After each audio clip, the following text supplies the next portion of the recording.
En este penúltimo episodio sobre metodología de la psicología social, pasaremos a analizar los métodos asociativos o correlacionales.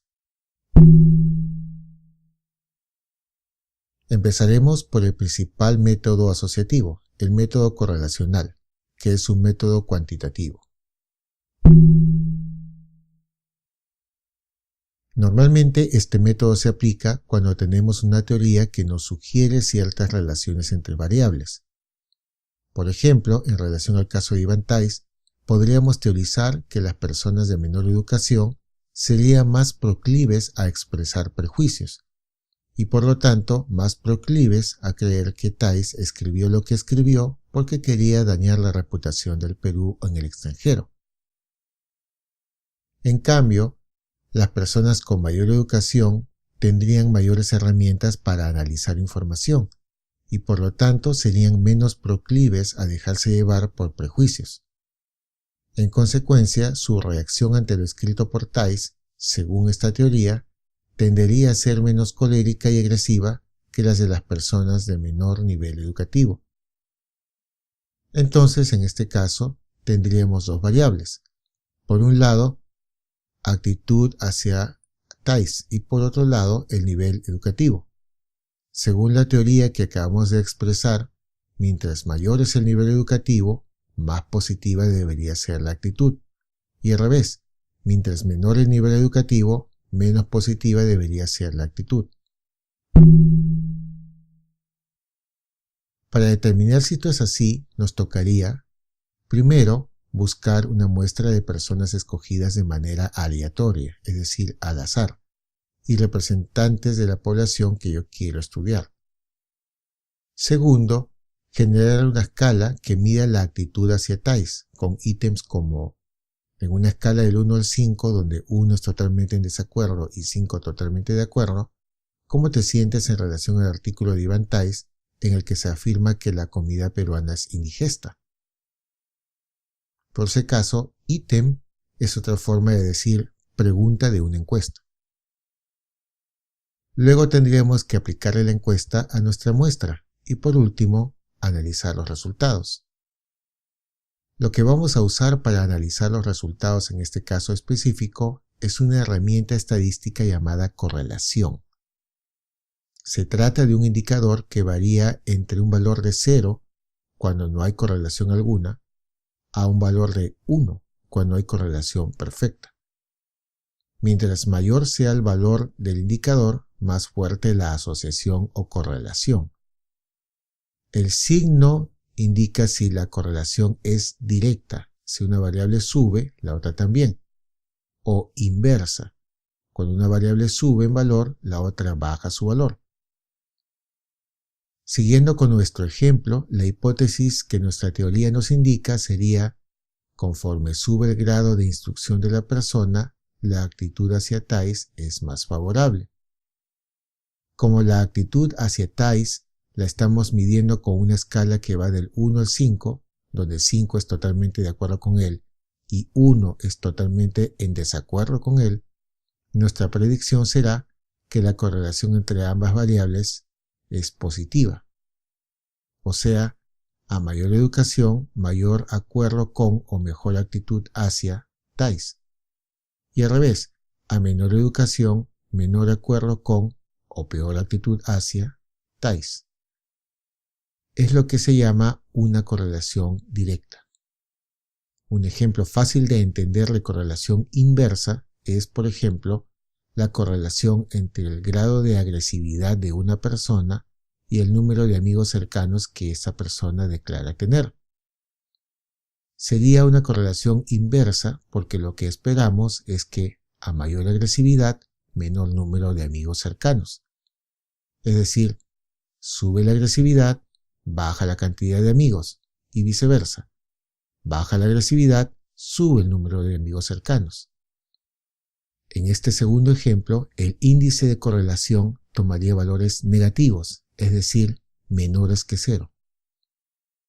Un aspecto fundamental de la correlación es que, incluso si hay una correlación alta y directa, eso no quiere decir que una variable esté causando a la otra. Repito, porque esto es básico. El hecho de que exista correlación, incluso si es muy fuerte, entre dos variables, no necesariamente significa que una de las variables sea la causa y la otra variable sea el efecto. Lo único que nos dice el índice de correlación es que el valor de ambas variables está relacionado, pero es tarea del investigador, en investigaciones posteriores, determinar si existe causalidad o no. Otra manera de decir esto es una frase que los psicólogos usan mucho. Correlación no es causalidad. Por ejemplo, se ha encontrado que hay una fuerte correlación entre el grado de felicidad de una persona y la satisfacción con su matrimonio. A primera vista, podríamos sentirnos tentados a decir que las personas con matrimonios más satisfactorios se sienten más felices. Sin embargo, también cabe la posibilidad de que las personas que son más felices tiendan a tener matrimonios más satisfactorios. En el primer caso, la satisfacción con el matrimonio genera la felicidad de la persona. En el segundo caso, es la felicidad de la persona lo que genera satisfacción con su matrimonio. Hay diversas formas de esclarecer este tipo de asociaciones, siendo la más usada el experimento, el cual analizaremos en detalle un poco más adelante. Ahora bien, también existe lo que vendría a ser la contraparte cualitativa del método correlacional. Aquí encontramos dos métodos, el focus group, también llamado grupo focal o entrevista grupal, y las entrevistas one-on-one. Un focus group es una dinámica en la que un facilitador, apoyado en una guía de pautas, también llamada guía de indagación, genera una conversación en un grupo de personas previamente escogidas en función de cuál es el tipo de población a la que se quiere investigar y cuáles son los objetivos que se buscan. Lo más importante es que el facilitador logre generar una dinámica agradable en la que la conversación fluya y la interacción grupal no solo entre los participantes y el facilitador, sino sobre todo entre los participantes entre sí, haga que se produzcan las respuestas que el facilitador busca. Los focus groups se usan como herramienta de recolección de datos en una amplia gama de escenarios y con múltiples objetivos. Se usa mucho, por ejemplo, en la investigación del comportamiento del consumidor, pero esta vez quiero referirme a su uso como herramienta para ahondar en los resultados de un estudio correlacional. En efecto, imaginemos que diseñas una escala para medir las actitudes hacia el escritor Tice. Aplicas la escala y al hacer tu análisis descubres que hay una correlación entre tres variables. Una correlación entre la actitud hacia Tice y el nivel educativo del participante, y otra correlación entre esa misma actitud hacia Tice y el nivel socioeconómico del participante. Ahora bien, como eres un investigador bastante sagaz, que ha hecho un buen marco teórico, sabes que el nivel educativo y el nivel socioeconómico tienden a estar relacionados entre sí. Es decir, las personas más educadas tienden a tener mayores ingresos que los menos educados. Eso te lleva a plantearte la duda. ¿Acaso no será que solo una de las variables es la que realmente correlaciona con la actitud, mientras que la tercera de ellas solo correlaciona porque a su vez está asociada a la segunda? Es decir, ¿no será, por ejemplo, que es el nivel educativo lo que correlaciona con la actitud, y el nivel socioeconómico tiene con la actitud solo una especie de correlación complementaria o derivada, que solo existe porque normalmente el nivel socioeconómico se asocia a la educación?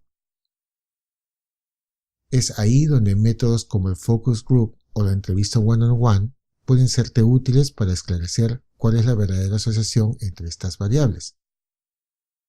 Es en este sentido que estos dos métodos son métodos asociativos, porque ayudan a esclarecer la relación entre variables a nivel cualitativo, una vez que un estudio cuantitativo ya ha determinado que esa relación existe.